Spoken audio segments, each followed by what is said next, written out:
Hello बच्चों, आइए प्रश्न को देखते हैं। हमें बोला है कि हवा के बुलबुले की त्रिज्या में 0.5 सेंटीमीटर प्रति सेकंड की दर से वृद्धि हो रही है।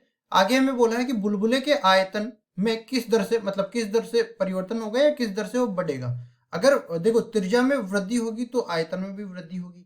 उसके बाद हम आगे बढ़ते हैं और ये बोला है कि बुलबुले की त्रिज्या 2 सेंटीमीटर के बराबर दे रखी है। प्रश्न को हल करने से पहले इसकी मुख्य अवधारणा के बारे में चर्चा कर लेते हैं। मुख्य अवधारणा। तो देखो, मुख्य अवधारणा में जब भी हमें इस तरह से परिवर्तन की दर, वृद्धि की दर या कमी की दर पूछे तो हम लोग चलते हैं अवकलज के अनुप्रयोग में। अवकलज के अनुप्रयोग। और अवकलज के अनुप्रयोग में हमें निकालना क्या है? परिवर्तन की दर। लिखते हैं यहाँ पे, देखो, परिवर्तन की दर। परिवर्तन की दर। और देखो, परिवर्तन की दर जैसे मैं अगर लिखूं यहाँ पे dy बटा dx, तो इसका मतलब होता है y में x के सापेक्ष परिवर्तन की दर। परिवर्तन की दर इस तरह से व्यक्त करते हैं। अब देखो, इस चीज का उपयोग करते हुए हम लोग सवाल को हल करते हैं।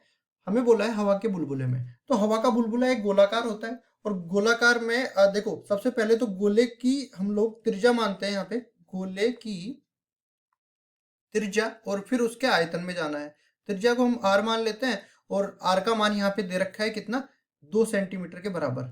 फिर हम लोग आगे बढ़ते हैं और देखो, गोले की त्रिज्या में परिवर्तन हमें बोल रखा है, तो त्रिज्या में परिवर्तन dr बटा dt, क्योंकि समय के सापेक्ष दे रखा है, तो ये किसके बराबर हो जाएगा? 0.5 सेंटीमीटर प्रति सेकंड के बराबर ये दे रखा है। अब गोले के आयतन में हम लोग चलते हैं। गोले का आयतन, इसका सूत्र क्या होता है? v बराबर में, इसको v मान लेते हैं, और ये बराबर होता है 4/3 पाई r की घात 3, मतलब त्रिज्या की घात 3 के बराबर ये हो जाता है। और गोले के आयतन में परिवर्तन की दर हमें पूछा है, तो मतलब निकालना क्या है? dv बटा dt हमें निकालना है। तो दोनों तरफ हम समय के सापेक्ष अवकलन कर देंगे, तो ये क्या बनने वाला है? देखो, पहले तो हम लोग लिखते हैं v बराबर में 4/3 पाई r की घात 3, ये दे रखा है। समय के सापेक्ष अवकलन करते हैं तो dv बटा में dt, ये तो इधर हो जाएगा, और दूसरी तरफ 4/3 पाई, ये तो अचर है, ये बाहर आ जाएगा। और देखो, r की घात 3 का करना है, तो सबसे पहले तो हम r की घात 3 का r के सापेक्ष कर देंगे और श्रृंखला विधि से r का t के सापेक्ष कर देंगे। तो ये अपने को कितना मिल जाएगा? देखो, 3r²। तो ये मिलेगा, देखो, 4/3 गुणा में पाई गुणा में 3r की घात 2, और ये बन जाएगा dr बटा में dt। ये किसके बराबर है? dv बटा dt के बराबर है। इसको आगे हल करते हैं, तो यहाँ से देखो 3 से 3 कट जाएगा और ये बन जाएगा 4 पाई r की घात 2 dr बटा में dt। अब ये दोनों मान r और dr बटा dt दोनों मान हमें पता है कितने हैं। देखो, r का मान तो 2 सेंटीमीटर के बराबर है और dr बटा dt का मान 0.5 सेंटीमीटर प्रति सेकंड के बराबर है। तो यहाँ पे रखेंगे दोनों मान। 4 पाई का मान इसी तरह रखते हैं हम लोग, इसको खोलेंगे नहीं। r की घात 2 मतलब 2 की घात 2 बन जाएगा, और उसके बाद dr बटा dt 0.5 ये बन जाएगा। या फिर एक काम कर देते हैं, 0.5 हटा के इसको लिख देते हैं हम लोग 1/2।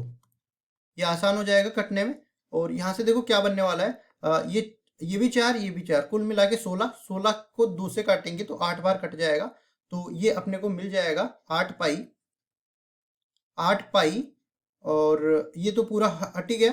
और इसकी इकाई हम लोग बात करते हैं, तो यहाँ से देखो, मैंने कहा कि त्रिज्या की इकाई सेंटीमीटर है, तो आयतन की इकाई क्या हो जाएगी? सेंटीमीटर की घात 3। अब देखो, यहाँ पे हम लोग देखते हैं, तो त्रिज्या की घात 2 है, तो सेंटीमीटर की घात 2 तो ये हो गई, और dr बटा dt की इकाई है सेंटीमीटर प्रति सेकंड, तो कुल मिला के 8 पाई तो ये बच गया। और इसकी इकाई की मैं बात करूँ तो सेंटीमीटर की घात 3 प्रति सेकंड, इस तरह से बन जाएगा। और ये किसके बराबर है? dv बटा dt के बराबर है।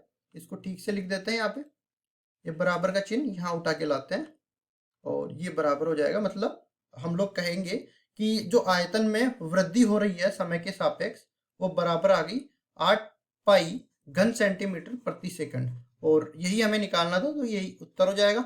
आशा करता हूँ ये सवाल आपको समझ में आया होगा। धन्यवाद।